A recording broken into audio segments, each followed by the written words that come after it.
Hello everyone, कैसे हैं आप सब। आई होप आप सब बढ़िया होंगे। आज हम आप लोगों के साथ में इकोनॉमी का नोट डिस्कस करने जा रहे हैं जो रामेश्वर सर का है। और अगर जो आप लोगों को रामेश्वर सर का नोट्स या फिर इनकी क्लासेस आपको चाहिए तो आप लोग राइट इन कमेंट बॉक्स, वो फ्री में यूटीसी की पूरी क्लासेस वो फ्री में दिया जाएगा। ठीक, तो देखते हैं, आगे बढ़ते हैं। हम लोग कैसे कैसे सर बताते हैं, कैसे कैसे डिस्कस करते हैं, कैसे कैसे अपना मतलब नोट बनाने का उनका तरीका होता है। आप लोग को एक मोटा मोटा ओवरव्यू मिल जाएगा कि किस टीचर से पढ़ना चाहिए कि नहीं। अगर जो आप लोग कोई भी टीचर्स का आप लोग का नोट्स रिव्यू चाहिए या फिर कैसे उनके पढ़ाने का तरीका होता है तो आप लोग राइट इन कमेंट बॉक्स में करिएगा। ठीक है, चलिए हम लोग स्टार्ट करने जा रहे हैं। पहले देखिए सर, हम आप लोगों को बताते हैं। पहले सर क्या करते हैं, जो उसके सिलेबस होता है पहले सिलेबस डिस्कस करते हैं। ऑलमोस्ट सभी टीचर्स करते हैं। तो पहले सर सिलेबस डिस्कस करते हैं। सिलेबस डिस्कस करने के बाद जो उसका जो की पॉइंट होता है उसको की पॉइंट को अच्छे से पूरा लिखवाते हैं, ताकि जब वो मेंस में या प्री में वो बोला जाए और वो आए तो आप लोगों को समझने में कोई प्रॉब्लम ना हो। तो देखिए, पहले हम यहाँ पे देखते हैं कैसे सर अर्थव्यवस्था का पूरा मतलब बताते हैं कि अर्थव्यवस्था क्या है, कैसे है, उसका क्या क्या होता है, मेजर पॉइंट कैसे कैसे होते हैं, उसके टाइप कितने होते हैं इकोनॉमिक्स का। देखिए इकोनॉमिक्स के 2 टाइप होते हैं। कौन कौन से, मैक्रो हो गया, माइक्रो हो गया। एक व्यष्टि होता है, एक समष्टि होता है। उसकी एग्जांपल्स भी लिखवाते हैं पूरा एकदम, कहते हैं ना डायग्राम बेस भी बताते हैं, पूरे बहुत अच्छे से बताते हैं। और देखिए पूरा, अब देखिए जीडीपी एक प्री में जीडीपी बहुत अच्छे से एकदम, अभी इस बार 3 क्वेश्चन पूछे गए थे जीडीपी से। तो जीडीपी बहुत इम्पॉर्टेंट है। देखिए कितने अच्छे से बताते हैं, डायग्राम बेस भी बताते हैं कैसे कैसे है एकदम, मतलब होता है ना वो दिमाग में एकदम बेस से बस जाए, एकदम सेम वैसे ही बताते हैं। देखिए जीडीपी का फुल फॉर्म सकल घरेलू उत्पाद होता है। उसके पूरा क्या क्या विशेषताएं हैं, देखिए पॉइंट 1, पॉइंट 2, पॉइंट 3। और इसके हम लोग डेली लाइफ में जो यूज़ करते हैं ना उसका एग्जाम्पल्स लेके सर बताते हैं बहुत अच्छे से एकदम। आप लोग पढ़ेंगे ना बहुत अच्छा लगेगा। यहाँ देखिए पूरा डायग्राम बेस भी बताते हैं, उसे संबंधित भी बताते हैं, उसका फार्मूला भी बताते हैं, और प्री के क्वेश्चन भी आए हुए हैं तो उसका डिस्कस करते हैं। देखिए केन्स की अर्थव्यवस्था क्या है, देखिए डायग्राम बेस बताए हुए हैं। केन्स की अर्थव्यवस्था देश की जीडीपी और रोजगार समग्र मांग पर निर्भर करता है। मतलब ये प्री में पूछा जाता है ना कि यस या नो में, और कोर्ट में दे दिया जाएगा तो ऐसे एकदम से बता देते हैं। और अगर जो आप लोग याद कर लेते हैं तो बहुत बहुत बहुत बढ़िया है। यहाँ देखिए सर के बहुत मुझे अच्छा लगता है और होप आप लोगों को भी अच्छा लगेगा। यहाँ पे देखिए जो फैक्ट होते हैं इसके, वो बहुत अच्छे से एकदम बताते हैं। यहाँ देखिए जो फैक्ट होते हैं, ये फैक्ट मतलब हम लोग को आने वाले जो है वो टॉपिक से उसे मैच करेगा। तो यहाँ पे देखिए बहुत अच्छे से इसको बताते हैं की पॉइंट करके यहाँ बताते हैं, पूरा एकदम डायग्राम बेस बताते हैं। यहाँ देखिए ये है बहुत अच्छे से। आगे देखते हैं, यहाँ देखिए बहुत अच्छे से ये सब बताते हैं क्या क्या है इकोनॉमिक का, क्या क्या है। अगर जो आप लोगों को अच्छा लगे तो राइट इन कमेंट बॉक्स, और हम आप लोगों को कोर्स प्रोवाइड कर देंगे। और सभी किसी भी पीडब्ल्यू का है, विजन का है, दृष्टि का है, किसी भी एसएससी का, किसी भी बैच के आप लोगों को फ्री में चाहिए तो आप लोग राइट इन कमेंट बॉक्स, आप लोग को फ्री ऑफ मुफ्त में दिया जाए, एकदम बिल्कुल फ्री है। ये फिलहाल रामेश्वर सर के नोट्स डिस्कस किया जा रहा है। यह देखिए कुछ महत्वपूर्ण आर्थिक समस्याएं क्या क्या हैं, इसके एकदम पूरा देखिए यहाँ डायग्राम बेस बताते हैं बहुत अच्छे से। यहाँ देखिए, और सर हिंदी और इंग्लिश दोनों पढ़ाते हैं। यहाँ देखिए डायग्राम, ये क्लास 5 का है। इतना क्लास 5 में देखिए बहुत एकदम आसानी से क्वेश्चंस भी आप लोग पूछ सकते हैं कमेंट में। यहाँ पे देखिए, यहाँ देखिए स्टीपर मोल्स क्या है, इसके पूरे ये है, इसके टाइप क्या क्या है, फिर इसके टाइप के फिर उसके बाद डिस्कस करेंगे। यहाँ देखिए, और पीटी के मोस्टली 35-36 क्लास में इन लोग इनका ख़त्म हो गया है। फिर प्री और मेंस का मिला करके इनके क्लासेस हैं 65 क्लासेस हैं। और अगर जो आप लोग को चलिए वो भी 2023-24 का है, न्यू अपडेटेड है। अगर जो ये केजीएस में पढ़ाते हैं, ये केजीएस का नोट्स है। अगर जो आप लोगों को दृष्टि या विजन वाला चाहिए तो आप लोग राइट इन कमेंट बॉक्स में बताइए, या फिर अदर कोई टीचर्स जो पीडब्ल्यू पे पढ़ाते हैं उनका टीचर्स का रोड रिव्यू चाहिए, या फिर आप लोगों को क्लासेस चाहिए तो राइट इन कमेंट बॉक्स, आप लोग को मांगे पूरी की जाएगी।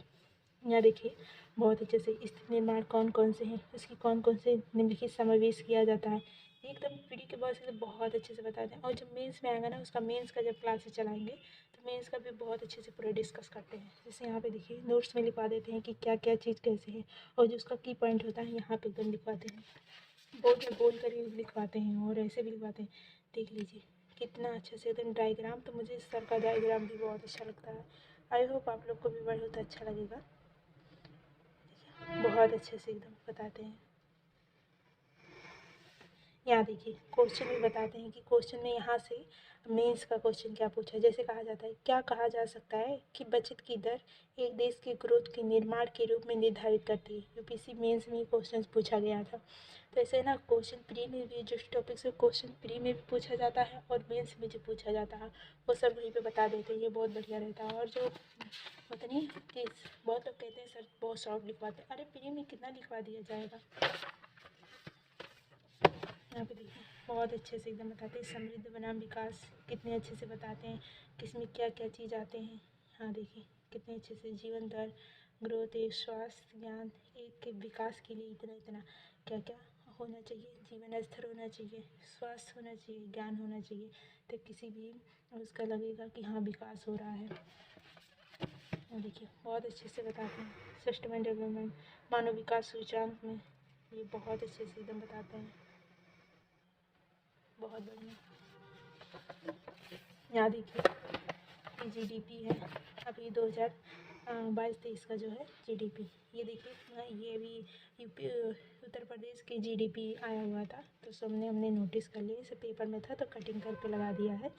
अब आप लोगों को अगर अच्छा लगता है तो ये भी करिए। यहाँ पे देखिए ये जीडीपी उत्तर प्रदेश के जीडीपी जो आया है देख लीजिए। जैसे गौतम बुद्ध नगर 2021-22 का जीडीपी ये है। गौतम बुद्ध नगर आया है से उसका जीडीपी कितना है उत्तर प्रदेश का 8.66 है। लखनऊ का जीडीपी 3.25 है।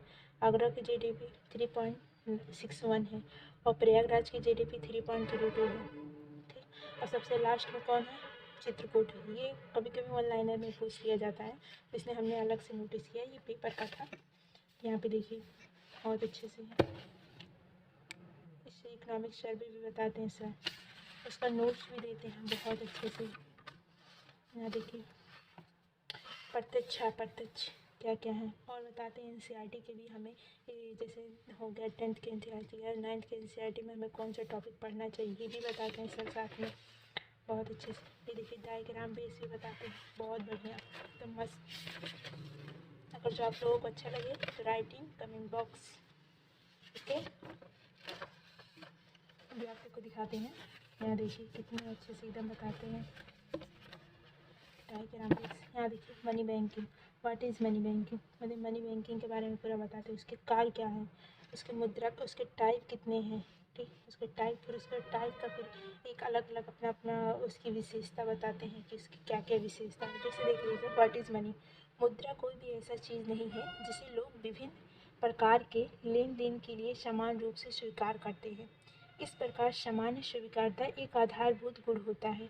मुद्रा के कार्य कौन कौन से मुद्रा का विनिमय के माध्यम है मुद्रा, मूल्य का भंडार है मुद्रा, लेखांकन की इकाई है मुद्रा। ठीक, और एक वैधानिक मुद्रा होता है, एक अवैधानिक मुद्रा होता है। तो वैधानिक मुद्रा क्या है यहाँ पे देखिए पूरा बताया सर। बताए लिमिट क्या होता है, ट्रेंड लेंजन लिमिट कितना होता है, एक असीमित होता है एक सीमित होता है, पूरा बहुत अच्छे से बताते हैं। ये देखिए मुद्रा की आपूर्ति पूरा डायग्राम बेस बताते हैं बहुत अच्छे से। आप लोग पढ़ेंगे ना तो आप लोगों को बहुत अच्छा लगेगा। यहाँ देखिए दर और अनुपात क्या क्या चीज़ है। तो बैंक दर क्या है, रिजर्व बैंक द्वारा वाणिज्यिक बैंक की वसूली की जाने वाली एक ब्याज दर। रिजर्व बैंक इसे प्रथम श्रेणी के वाणिज्य बैंकों की पुनः कटौती की दर में लागू करता है। ठीक, ये पूरा देखिए डायग्राम बेस बताए हुए पूरा। ये इसके जो की पॉइंट होते हैं जैसे प्री में कभी कभी ऑनलाइनर या फिर छोटे एग्जाम्स में भी पूछ लिया जाता है। तो यहाँ पे देखिए जैसे भारत में बैंक दर मौद्रिक नियंत्रण के लिए दृष्टि से प्रभावी नहीं मानी जाती है क्योंकि भारत में वाणिज्यिक बिल अधिक लोकप्रिय नहीं है। दूसरा है मई 2011 में रिजर्व बैंक बैंक दर की एमएसएफ की दर बराबर रखने पर नीति का अनुकरण कर रहा था। वर्तमान में बैंक दर 6.75 है। कभी कोई पूछ लेता ना कि रिजर्व बैंक का जो है उसका बैंक दर कितना है, 6.75% है। तो आप लोग को वनडे एग्ज़ाम के लिए भी बहुत बेनिफिशियल होता है और आप लोगों के प्री के लिए होगा ही होगा। और अभी अगर जिनसे इकोनॉमिक पढ़ लेते हैं आप, प्री का बस 36 या 37 क्लासेस आप पढ़ लेते हैं ना, तो आप लोगों को एक एशो का फॉर्म निकला हुआ है, उसके लिए भी बहुत बेनिफिशियल होगा। उसमें भी इकोनॉमिक पूछेगा ना। अब यहाँ पे देखिए, जैसे यहाँ पे मुद्रास्फीति आप लोग को दिखा देते हैं। यहाँ देखिए, जैसे मुद्रास्फीति का नियंत्रण करना, अगर जो रेपो रेट दर क्या होगा, बढ़ेगा, तो लैंडिंग रेट बढ़ेगा और डिपॉजिट भी बढ़ेगा, लेकिन डिमांड ऑफ मनी क्या हो जाए, घटेगा, और प्राइस ऑफ गुड्स क्या होगा, वो भी घटेगा। तो देखिए, इस पे हमारा मुद्रास्फीति निर्भर करता है। किस पे, कि प्री में क्वेश्चन में पूछ सकता है कि रेपो रेट किस पर, रेपो रेट बढ़ेगा मुद्रास्फीति नियंत्रित करने के लिए। मुद्रास्फीति नियंत्रण करते हैं तो क्या होगा, रेपो रेट बढ़ेगा, लैंडिंग रेट बढ़ेगा, डिपॉजिट रेट बढ़ेगा, डिमांड और सप्लाई बढ़ेगा या घटेगा, प्राइस ऑफ गुड्स बढ़ेगा या घटेगा। तो प्राइस ऑफ गुड्स, अगर मुद्रास्फीति को नियंत्रण करते हैं तो प्राइस ऑफ गुड्स घट जाएगा, और डिमांड और मनी ये क्या हो जाएगा, बढ़ जाएगा, घट जाएगा ये भी, और डिपॉजिट क्या होगा, बढ़ जाएगा, लैंडिंग रेट बढ़ जाएगा, रेपो रेट बढ़ जाएगा। तो ये बहुत अच्छे से एकदम की पॉइंट के रूप में बताते थे। यहाँ देखिए डायग्राम बेस ये भी बहुत अच्छे से एकदम बताते थे, बहुत अच्छा लगता है। जब देखिए वर्तमान रेपो रेट 6.5 है, ये डीएफ रेट पूरा एकदम पॉइंट से बहुत अच्छे से बताते हैं, डायग्राम बेस भी बताते हैं क्या क्या चीज़ कैसे है, बहुत अच्छे से एकदम। देखिए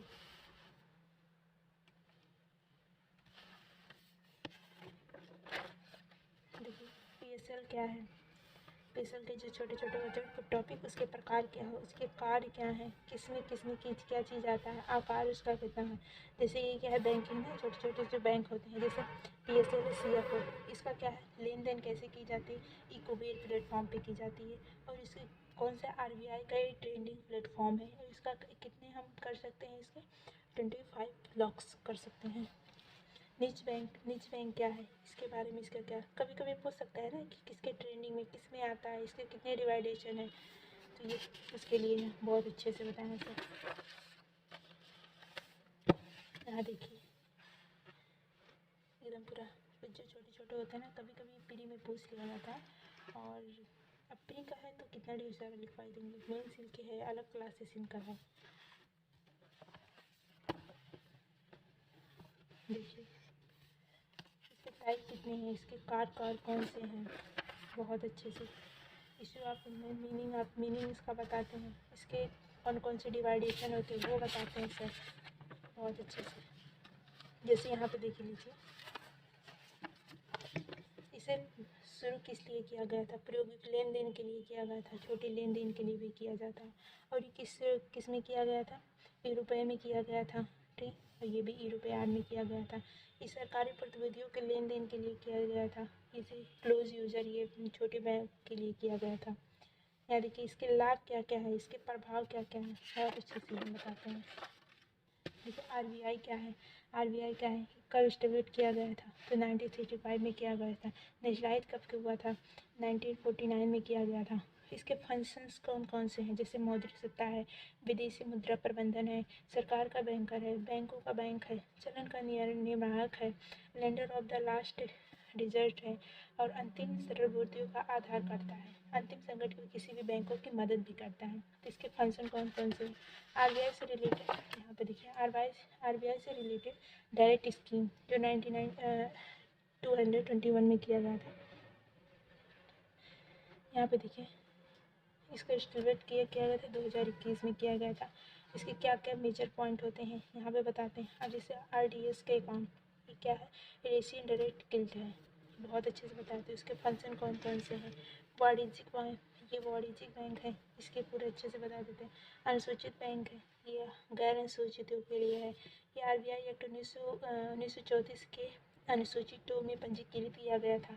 ये जो गैर अनुसूचित बैंक होते हैं, ये आरबीआई के अनुसूचित 2 में पंजीकृत नहीं है। अब ये पंजीकृत है, इसके कितने डिवाइडेशन है, 2 है। फिर ये जो एसबीआई पब्लिक वाला सेक्टर बैंक है, उसके कितने डिवाइडेशन है, तो उसके डिवाइडेशन 2 है, एसबीआई है, और राष्ट्रीयकृत बैंक जो है, बहुत अच्छे से एकदम बताते हैं सर। यहाँ देखिए न्यू चैप्टर स्टार्ट होता है, वित्तीय बाजार। वित्तीय बाजार क्या है और इसके मतलब इसका मेन कार्य क्या है? कोषों को विनिमय का बाजार है, इसे कहे जाते हैं वित्तीय बाजार को। इसके टाइप कितने हैं, फिर उसके टाइप कितने हैं, पूरा डायग्राम बेस बताते हैं, फिर उसके नोट्स करके एक एक डायग्राम का उसका की पॉइंट बताते हैं। यहाँ पे देखिए बहुत अच्छे से एकदम जैसे पेपर में पूछा गया था, अभी नेक्स्ट पेपर में पूछा गया था 2022 के पेपर में, हुंडियों के माध्यम से। हुंडी क्या है? अब गांव में अक्सर यूज किया जाता है, लेकिन मोस्टली सबको पता नहीं होता है ना कि हुंडी क्या है। जैसे यहाँ देखिए, हुंडियों के माध्यम से धन या वस्तुओं को लेन देन किया जाता है, उसे हुंडी कहा जाता है। तो ये है। अब यहाँ पे देखिए, मांग मुद्रा बाजार वह बाजार होता है जिसमें बैंकों का एक दिन के लिए लेन देन होता है। तो मांग मुद्रा बाजार है सबका, ये जो है ना, इसका एक एक पॉइंट को यहाँ पे डिस्कस किया जाता है, पूरा एकदम की पॉइंट के रूप में सारा बताते हैं सर, बहुत अच्छे से। ये देखिए टेक्सचर बेस बताया हुआ है सर, बहुत अच्छा। मुझे तो सबसे अच्छा ये लगता है। यहाँ देखिए कंपनियों की पूंजी कितने हैं? दो है। एक भागीदारी पूंजी लेने वाली पूंजी, एक ऋण पूंजी, एक भागीदारी देने वाली पूंजी ऋण पूंजी।